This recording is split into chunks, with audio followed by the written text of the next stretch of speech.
Guten Abend. So, okay, if you're watching this video, you're likely aware of a group of languages called the East Germanic languages. This is an extinct family of languages. Indeed, it likely went extinct a very long time ago. It was mainly spoken in the 1st century AD, and the only one which we have been able to reconstruct to a reasonable degree is the Gothic language.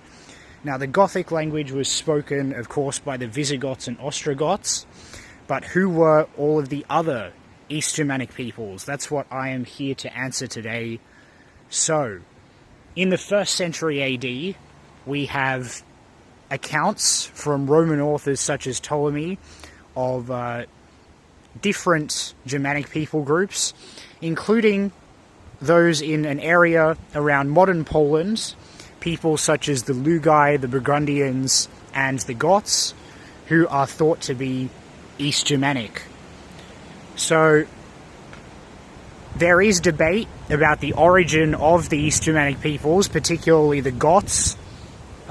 It's commonly believed, and has been since Roman times, it's been commonly believed that the East Germanic peoples came from Scandinavia, specifically Gotland in Sweden, and you can see why we would think that given the name and everything, but we really don't know, and a lot of linguists and historians kind of doubt that they did come from Scandinavia. They think maybe they came from somewhere in Germany, you know, maybe Austria.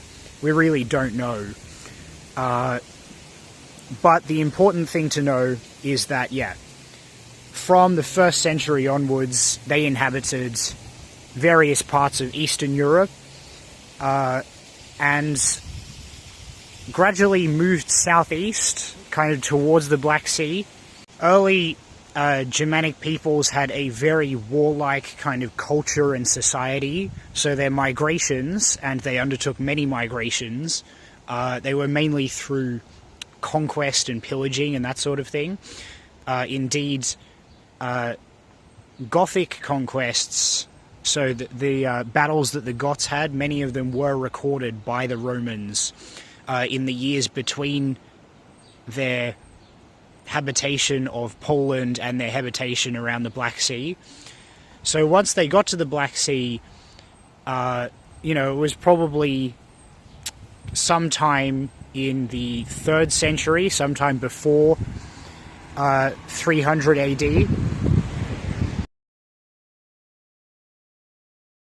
In the 370s, the Huns overran the peoples of Eastern Europe, including the Goths. We know that around this time the Goths split into the Ostrogoths and Visigoths, although it's important to note that I think there were Gothic people that were not Ostrogoths or Visigoths. They didn't join either of the factions.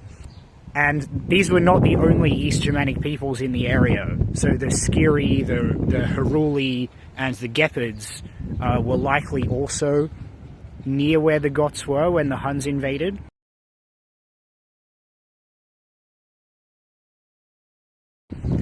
So around this time also, the Gothic bishop Wulfula, or Ulfilas, completed the Gothic Bible, Gothic translation of the Bible at least, and of course that Bible is the main source that we have for the Gothic language, although we only have fragments of the Bible remaining. The next part is known as the migration period. So around 405, the Vandals, and the Vandals are also thought to be East Germanic, crossed the Rhine into France. They were probably at least partly motivated by wanting to avoid the Huns, you know, not really fancying subjugation as part of the Hunnic Empire. And so the Vandals set up a kingdom in Spain, and this didn't last very long because the Romans were not happy about the Vandals being in Spain. So they hired the Visigoths to come into Spain and drive the Vandals out.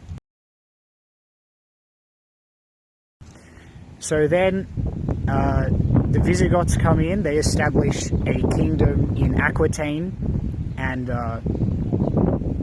as they do that, the Vandals make their way into Africa across the Gibraltar Strait. Now, the Visigoth kingdom in Spain and Aquitaine, this would last for hundreds of years, way past the Roman Empire, or at least the Western Roman Empire. The Goths and other Eastern European groups that had worked with the Romans at different points in time now joined with the Huns in attacking the Roman Empire, and of course the Huns were very successful in attacking the Roman Empire. However, that wouldn't last too long, and when Attila died in the early 450s, the Gepids were able to form a rather large kingdom around where Romania is. Meanwhile, the Ostrogoths, on the other side of the Danube, also had a new kingdom right on the border of the Roman Empire, so the Romans were very much not happy with that. However, as we know, the Ostrogoths, along with a coalition of other Germanic peoples, eventually sacked Rome in 476.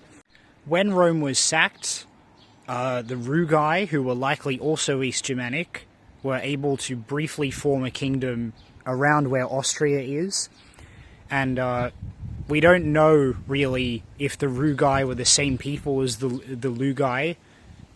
They might have been, they might not have been, but yeah, we don't have nearly enough evidence to say, or even to say conclusively whether those two people groups were both East Germanic. Then, between modern France and Italy, we also have the Burgundian kingdom. Now, the Burgundians had established a kingdom in between France and Italy a while before the end of the Roman Empire, but the thing is, we don't actually know whether they were an East Germanic people group, and the question's complicated by the fact that there was likely a kind of dialect continuum for all the Germanic languages at this point in time. So even if the Burgundians were East Germanic, they might have been living quite close to West Germanic peoples.